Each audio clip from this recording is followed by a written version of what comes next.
চিটাগং ইউনিভার্সিটির সি ইউনিটের suggestion.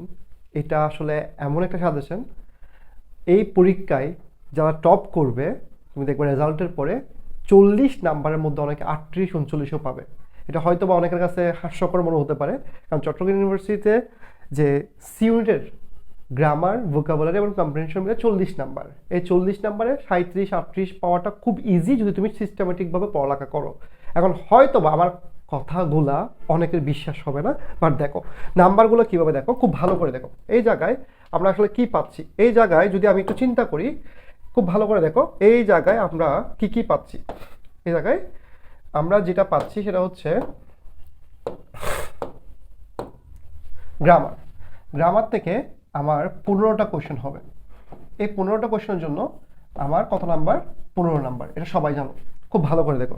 Vocabulary 3টা আইটেম ওরা বলেই দিছে, এখান থেকে 15টা কোয়েশ্চেন হবে, এখান থেকে 15 নাম্বার।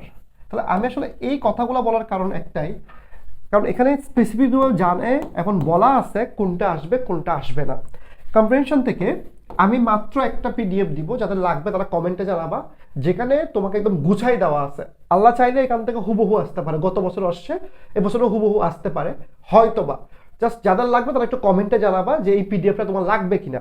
তো এখান থেকে তোমার 10 নাম্বার, কত নাম্বার? 10 নাম্বার, 5টা কোয়েশ্চেনের জন্য 10 নাম্বার।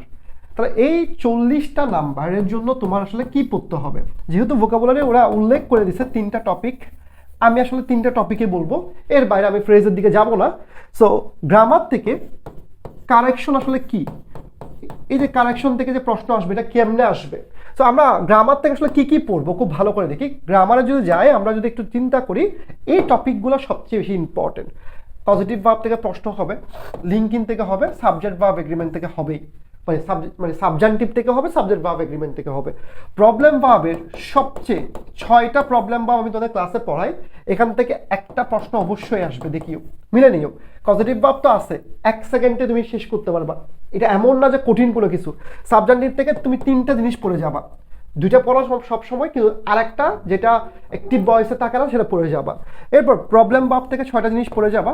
সাবজেক্ট ভার্ব এগ্রিমেন্ট মানে আসলে এটা বলার কিছু নাই, এখান থেকে প্রশ্ন আসবেই, কিন্তু দিয়ারের ব্যবহারটা বেশি করে দেখে যাবা। এরপর হচ্ছে কালেকটিভ নাউন থেকে যে প্রশ্ন আসতে পারে সেটা দেখে যাবা। এরপর অনেকগুলো সাবজেক্ট থাকলে কি হয়, এরপর এক্সপ্রেশনগুলো এটা একটু দেখে যাবা। এরপর রাইট ফর্ম ভার্ব থেকে প্রশ্ন আসবে। টেন্স এবং সিকোয়েন্স অফ টেন্স থেকে একটা প্রশ্ন মাস্ট থাকবে, সেই কোয়েশ্চেনটা খুব সিম্পল কোয়েশ্চেন হবে, খুবই সিম্পল কোয়েশ্চেন। আমি আগেও বলে দিচ্ছি খুব সিম্পল কোয়েশ্চেন। কিওয়ার্ডগুলো দেখে যাবে, কোথায় ফার্স্ট টেন্স হয়, কেন হ্যাভ হইছে, কেন হ্যাড হইছে, অলরেডির ব্যবহার দেখবা, এই টাইপের জিনিসগুলো দেখে যাবা।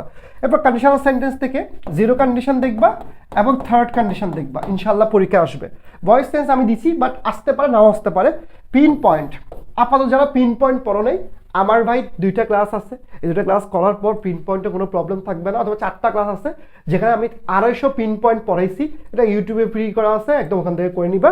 এখান থেকে তুমি যদি এখন না পড়ো, মিনি টেস্ট 4টা মিনি টেস্ট শেষ করো, 1 2 3 4 5, 4টা করো, 5টা লাগবে, 4টা করো। প্র্যাকটিস টেস্টগুলো আমি আমার ক্লাসে পড়াই দিচ্ছি, ওগুলোর বাইরে কিছু লাগবে না। একটা পিডিএফও দেওয়া আছে পিন পয়েন্টের, ওই 150টা পিন পয়েন্ট প্রতিবারে ঘুরে ফিরে কমন চলে আসে। এই জিনিসগুলো তুমি কভার করতে পারো কিনা দেখো। এরপর দেখো, খুব ভালো করে দেখো, এরপর নাউন এবং ডিটারমাইনার থেকে একটা প্রশ্ন থাকতে পারে, প্রোনাউন থেকে আসতে পারে, নাও আসতে পারে, বাট আমি দিছি কাজে লাগতে পারে। যেহেতু অ্যাফার্মেটিভ নেগেটিভ এগ্রিমেন্ট থেকে মাস্ট প্রশ্ন আসে, মাস্ট।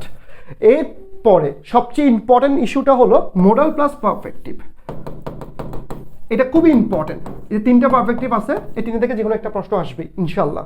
এরপর এই ছোট ছোট টপিকগুলো, যেমন অলরেডির ব্যবহার, ইয়েটের ব্যবহার, আমি এখানে অলরেডি ইয়েট লিখি নাই, unless, though, although, for, since, হো, home, no, no, how, in spite of, despite, because, because of, এখান থেকে কমপক্ষে 2টা প্রশ্ন থাকবেই, মানে এই জায়গা থেকে 2টা প্রশ্ন থাকবেই, এটা মাথায় রেখো।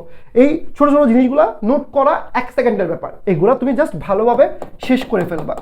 সিওর সি ইউনিটে যে 15টা কোয়েশ্চেন, যে কারেকশন দেওয়া আছে, যাই বলি না কেন, এই টপিকগুলা একদম সহজ টপিক, এবং তুমি পারো এরকম টপিকগুলো আসবে, কিন্তু তুমি যদি পড়ে যাও তাহলে এগিয়ে থাকবা।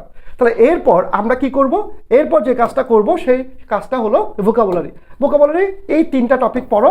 এই 3টা টপিক যদি তোমার কাছে এখন মনে হয় কঠিন লাগতেছে, তাহলে তুমি জাস্ট বিসিএস এর কোয়েশ্চেনগুলো পড়ো, মানে এই টপিক থেকে যে বিসিএস এ যা যা আসছে সেটা শেষ করো। এরপর সিইউতে ডি ইউনিট এবং বি ইউনিট এবং সি ইউনিটের লাস্ট 10 বছরের কোয়েশ্চেন পড়ে যাও। জাস্ট যদি মনে হয় যে তোমার কঠিন লাগতেছে, মানে তুমি পড়ালেখা করো নাই, তাহলে এই জিনিসগুলো পড়ে যাও। তাহলে আমি তোমাকে আরেকবার একটু রিভিউ করি, সেটা হচ্ছে খুব ভালো করে দেখো। এই 3টা আইটেম থেকে আমরা কি পাবো? এই 3টা আইটেম থেকে আমরা প্রশ্ন পাবো। এই 3টা আইটেমের জন্য যা যা লাগবে তা আমি এখানে বলে দিছি। যদি এরপরও কোনো হেল্প লাগে একটু কমেন্টে জানাইও এবং বাকিদেরকে একটু মেনশন করে দাও, ইনশাআল্লাহ ভালো করতে পারবা। আসসালামু আলাইকুম।